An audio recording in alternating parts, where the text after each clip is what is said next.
nerds! Today we review Thor: The Dark World. Yay!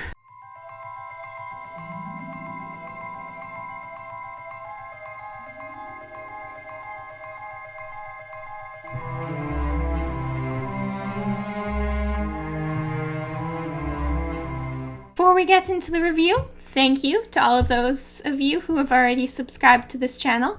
And if you haven't, now's your opportunity. Yep. And stay tuned for our review. And at the end, of course, our question of the day. Let's get into it. This is gonna be fun. Where do we start? I guess how we always start. Yeah. What did you think? What did I think? I was bored. Yeah. I know we share the sentiment. Okay.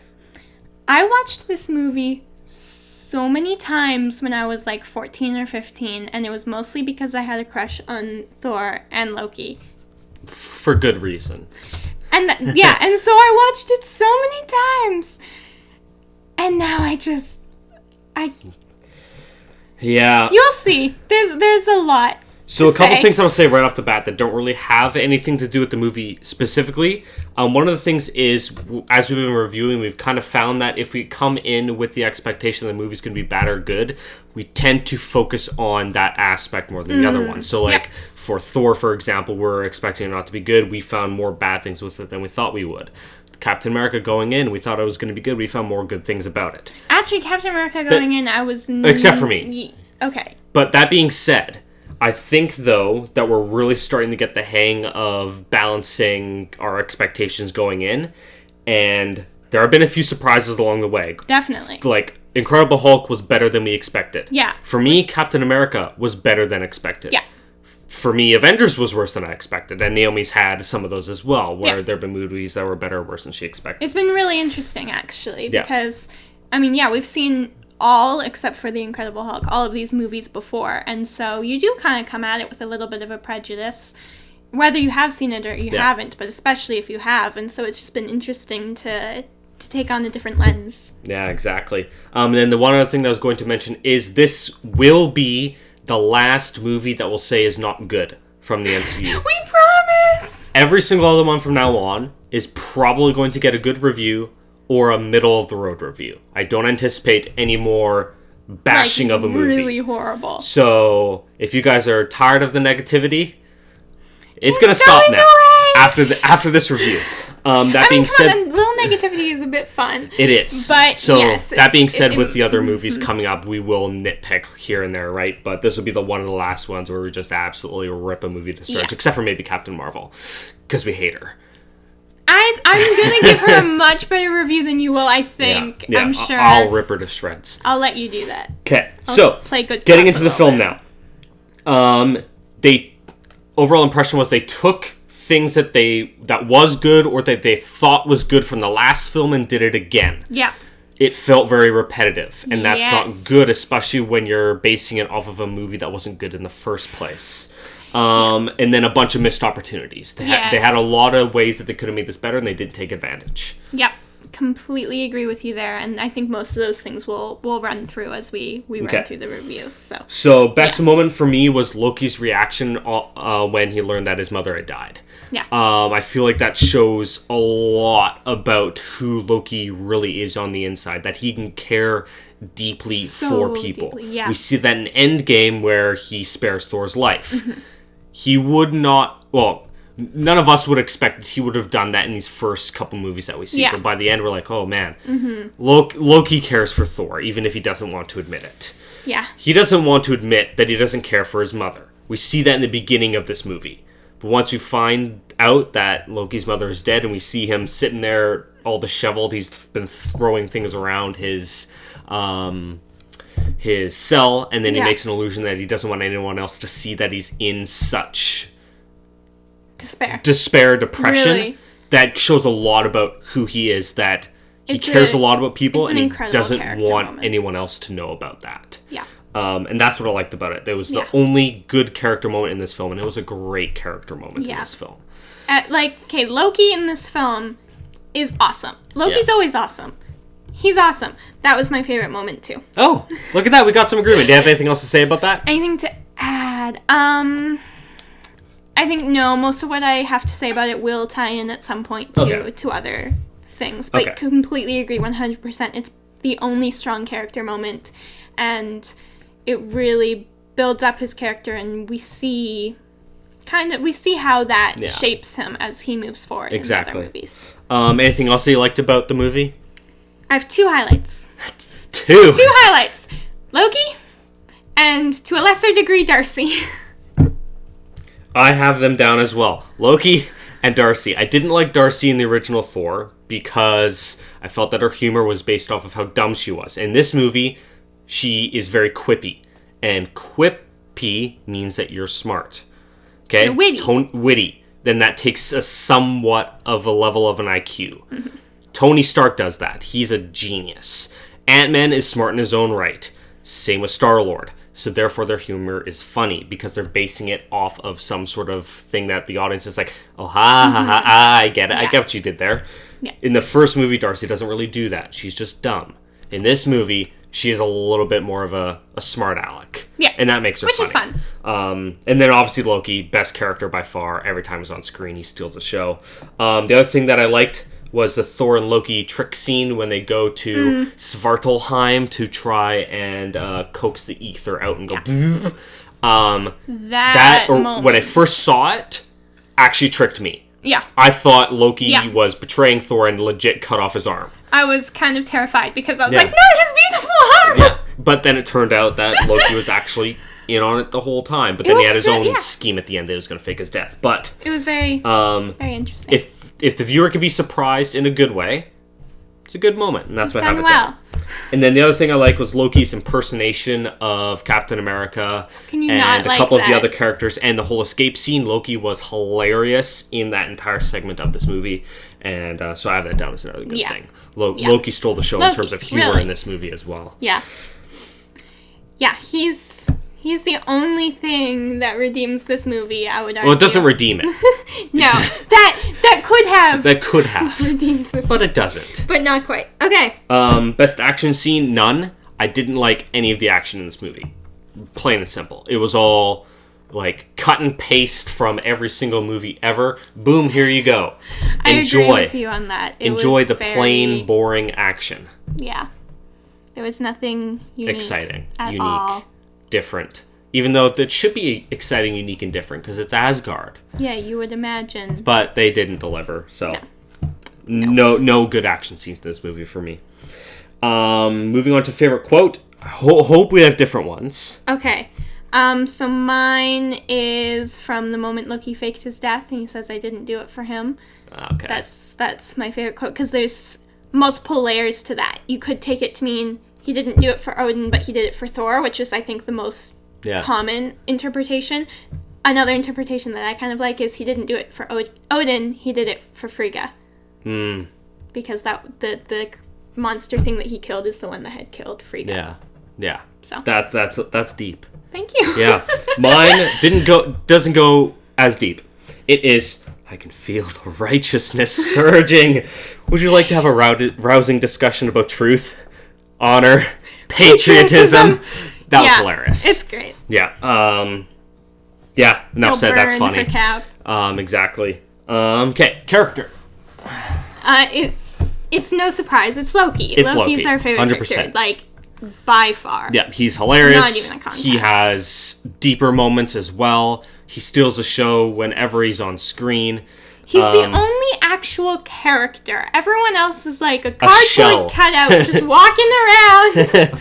He's the only one who has some life in him. He's the only one with a soul. Yeah, pretty much.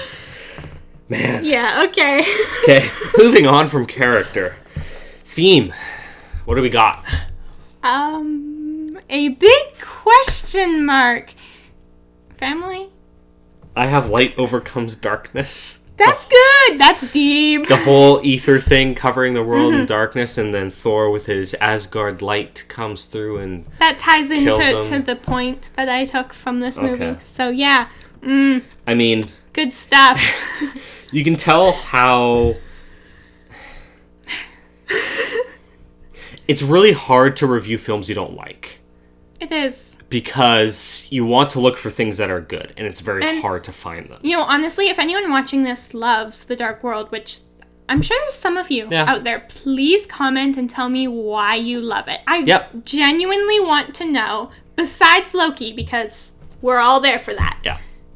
Why? What makes this movie not bad? Yeah, because it's bad. Us, please. Okay. Speaking of bad, let's get into the story. So, structure-wise, they hit their points. Like, they have everything. But everything is rushed. There's too much. They tried to piece together a whole mythology and history, and it's too much. And because it's too much, they resort to exposition heavily. Yeah. Which makes the audience bored. Yeah. That's not what you want. It almost makes Iron Man 3 look good. You know what? It does make Iron Man 3 look good. Unfortunately. So, like, it just goes to show that a story can have its structure down and pretty much there and still suck. Whereas a story could have tweaked the structure a little bit and not hit things perfectly in the timeline, and yet you still come away enjoying it. Yeah. So, structure isn't everything, even though sometimes authors like to think that. Even I do. It's like, you can have, like, a nice layered cake, and it could be disgusting. Yeah. And then you could have, like, what are those things called that are kind of layered but also kind of mixed? They're not like parfaits. Trifles. You can have, like, this weird mixed up trifle and taste delicious. Yeah. Okay? So, not everything has to be looking perfect. Yeah. As long as it tastes good. Like, I think Guardians is a good example of that. I have not watched it recently, so I can't say for sure, but the structure is not all there. It's kind of a messy film. The plot is not all there. Yeah. But everyone loves it. Because they have great characters. Yeah. And that's really the reason everyone loves it. It's an entertaining plot. Not necessarily the best structured plot. Yeah. But everything about it, you're like, man, I'm invested in this. And Go you Guardians. Understand it. Yeah. Yeah. Yes. Yeah. That's my... Worst moment for me was probably the opening sequence. And here's my reason why. Same. Oh, it is same for you? Yeah. Okay, let's go into this now. I love how we have so much agreement about how bad this is. It's okay, so the reason why is because they're like, okay, Thor, we opened it this way. We think that was good. We think audiences liked it. Let's do it again. What happens to the viewer is I said this in our Thor review, I originally liked the opening of Thor when I first saw it. But then as I watched the movie, I'm like, oh, it doesn't really pay off with that whole, like, Lord of the Rings kind of medieval vibe to it. It doesn't pay that off in throughout the rest of the film. So I'm like, when you're watching Thor, The Dark World, you're like, they're doing this again? They're going to blow it again. And then it just is like, your expectations are put down the drain at the beginning of the movie. Mm-hmm. The CGI is terrible. It's really weird. Terrible in the opening scene. Yeah. Like, none of the warriors look real at all. Yeah. They all look computer generated. Even the ones that are actors do not look good. It's probably because most of their armor was CGI'd. Yeah. And that's why it looks really, really bad. It does look really odd.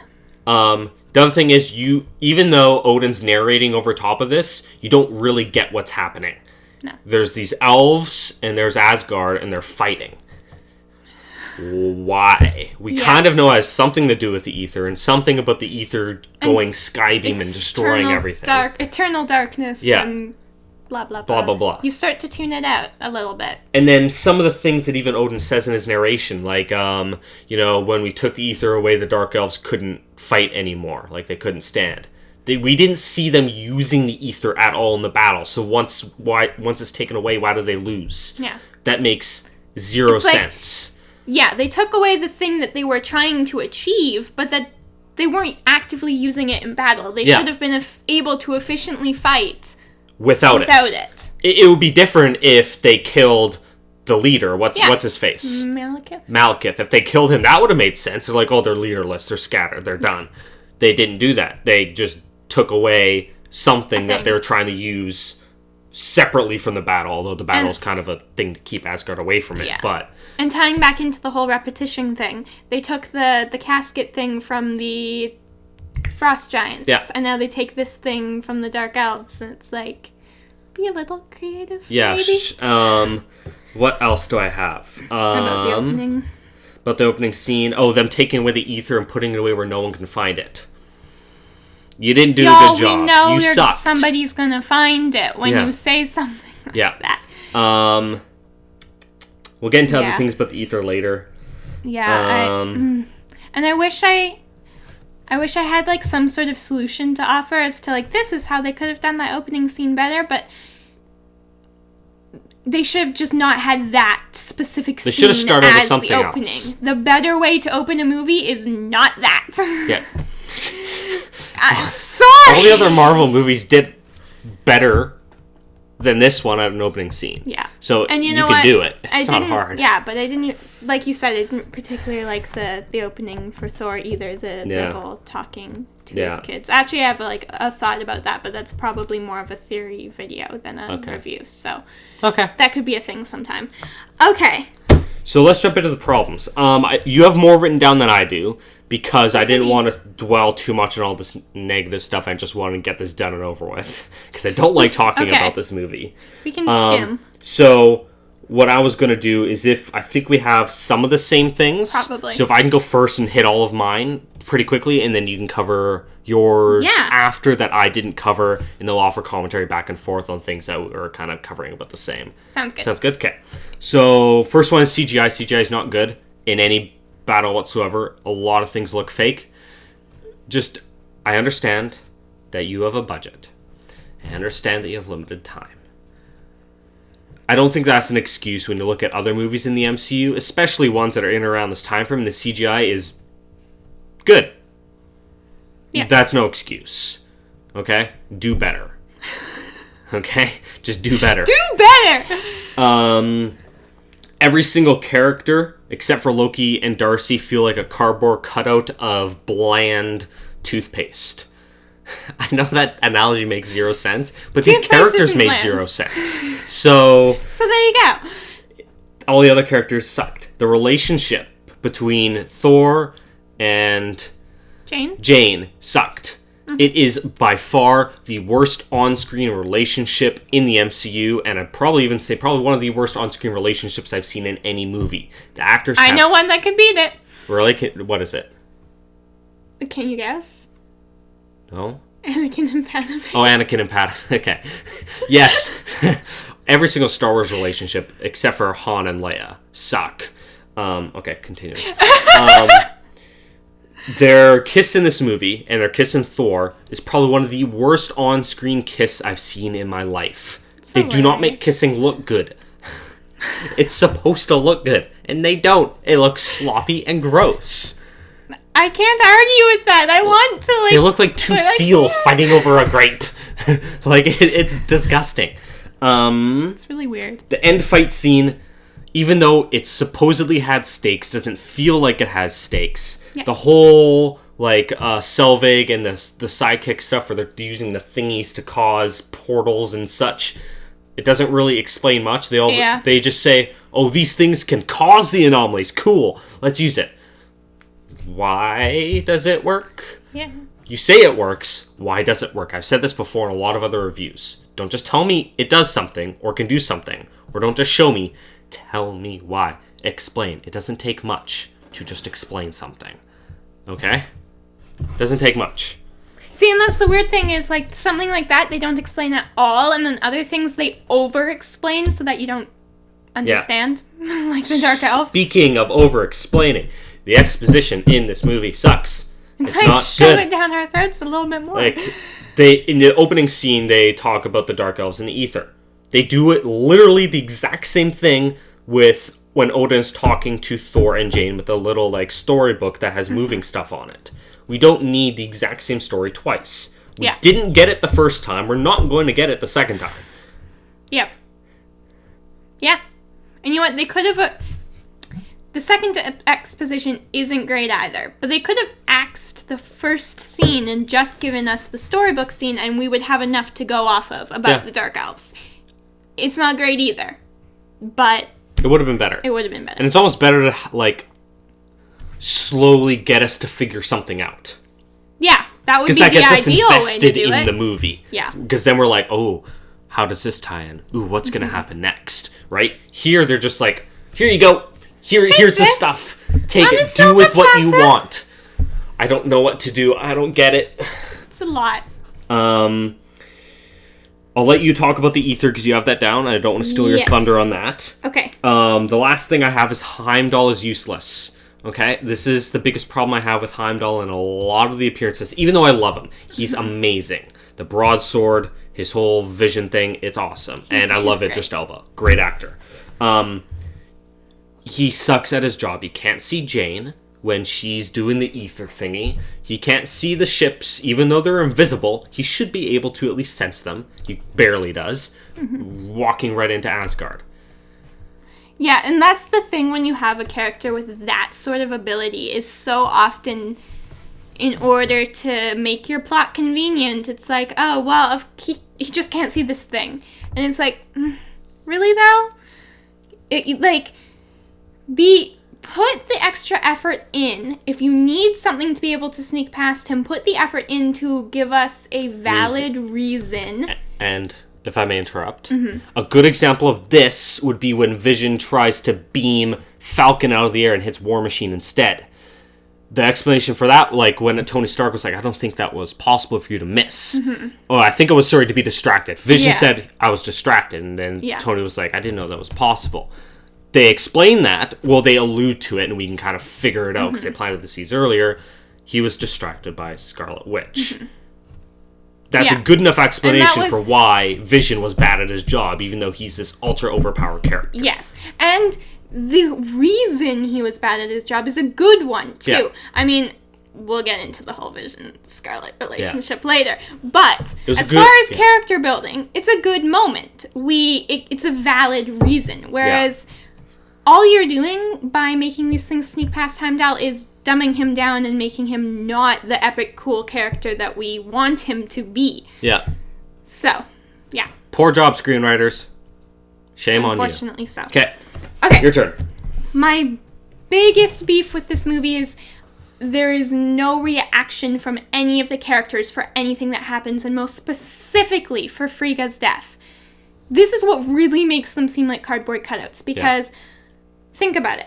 Frigga died to save Jane. That should A, make Thor feel incredibly guilty. And angry. B, make Jane feel guilty. Oh, super guilty. She just came to her boyfriend's planet country place, and his mom died for her. Like, imagine if I went over to my girlfriend's house, and my girlfriend's, I don't know, dad or mom or whatever, just died because there was a gunman trying to come in and shoot me, and they jumped in the way. Like, if I'm meeting them for the very first time and that happens, I don't think I'd be able to look huge at my girlfriend again. You guys. Yeah. Like, that should have just shaken everything. And there was a couple tears at a funeral. Again, that's what I talked about earlier. Oy! Big missed opportunity. And so Loki, has his meltdown in the dungeon and then goes on to have motivation for the rest of his actions in the movie. Nobody else has that. Yeah. Like, the only motivation that Thor gets from his mother's death is, oh, I should probably get my brother involved now. Yeah. Since I have no other people to help me. Okay, another thing on reactions.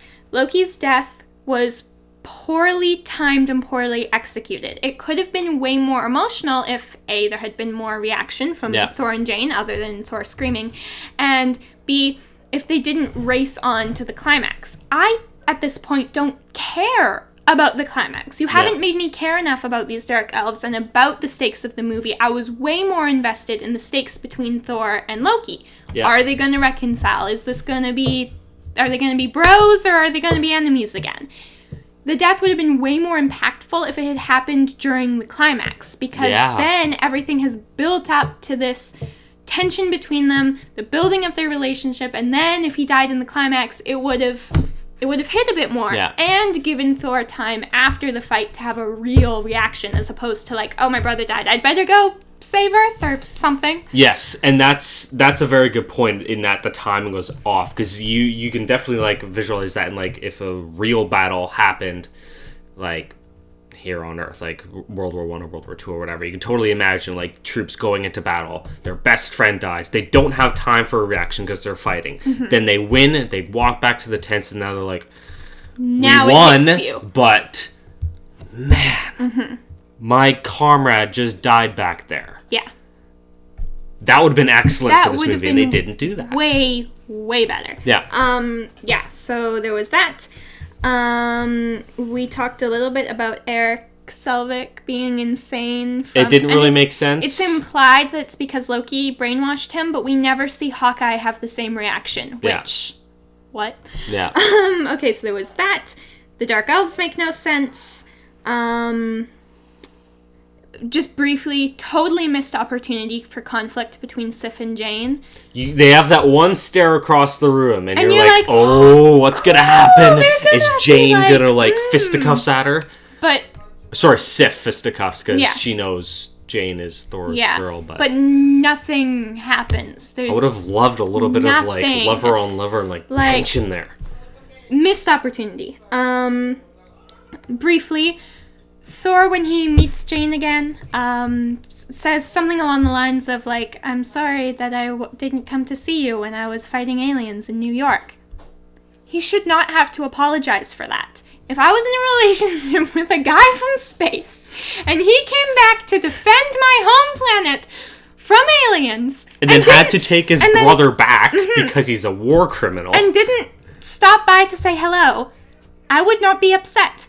It is okay for a man to defend the universe, well, the world, and not say hi to his girlfriend along the way. Just be grateful that you have a planet. That did not make sense to me and kind of upset me. Okay, and the ether. What do we want to say about that? Okay. There's a lot of things about it that don't make sense because we figure out later that it's an Infinity Stone. And I can understand that they might not have had the whole Infinity Stone thing planned out. But, and again, I'm not an expert in the comics, but I'm assuming, and correct me if I'm wrong, in the comment section, comic book people, the ether probably was in the comics somewhere, and probably was an Infinity Stone later on. I don't know. Maybe. But if it was, they had material to draw on. It doesn't act like any other Infinity Stone we see in the Marvel Universe. First of all, it's liquid. Okay. If you're going to make it liquid, fine. Play off of that. Cool.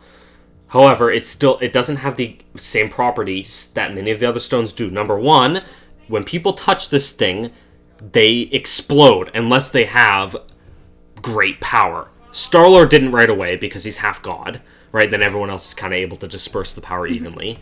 Other people in Endgame and Infinity War, like Loki. Hulk, for example, when he's holding the Time Stone, or Doctor Strange when they're holding it, they either have great power like the Hulk, or when Doctor Strange he's not actually touching it. Although arguably he probably would be able to. He's pretty powerful. Arguably. And then there's a couple other characters as well. When they touch it, you can probably explain it away like they're not actually touching it, or they're quite a powerful character. Jane is a human being. As soon as the ether touches her, she should die immediately. It's a freaking Infinity Stone we're talking about. Yeah. And later they say it's like feeding off of her life source. How much of a life source is a human being in this world? When you have characters like Asgardians or half... giant monster things that probably have way more energy than a human being. And then we learn in the Avengers, when Selvig is doing the stuff with the Tesseract, she's like, it's pure energy. If it's an energy source, like we figured out in Infinity War with the Tesseract, why isn't the ether an energy source? Why does it need something else to feed off of? It was good for thousands of years sitting in between two things of concrete without an energy source. Why does it need to bind to another host for an energy source? 0 sense whatsoever. Yeah. Okay. Yeah. Anything else? No. That was good. That was a good rant. Ether's dumb. Yeah. Okay. Yeah. Okay. Good times. What was the point, dear Entertainment, brother? and they blew it. Nice. Okay. Mine is, don't touch things you find underground. And, and kind of like a good versus evil, knight in shining armor, something. Yeah. Yeah. We think? That was Tell us in the comments. What was the point? What was the point? What do you guys think? Why did I sit through this? Or not sit through it? Yeah. Okay. Rating? 4 out of 10. Yeah, I was gonna say 4 or 4.5 if I'm being generous, but 4. Going to go with 4? Okay. Go with 4. Be interesting to see where we put this in our overall Infinity Saga ranking. Because it's going to be near the bottom, but will it be at the bottom? We'll have to see. We'll have to see. Okay. Okay, question of the day. If you were faced with a menu with 3 options, would you choose sea bass, vegetarian, or I think the other one was chicken? Sea bass. Let us know. Sea bass, sea bass, sea bass. I actually don't like seafood, so I would be saying chicken over I'd be saying and over, chicken which too. Probably would look strange on Vegans on creep a me date. out. No offense to any vegans watching the comments. Y'all are weird. But everyone's weird, so it's a good thing. That's true. Everyone is weird. So see you guys in our next video. Yes. Don't say it. Don't you say it left. Come on!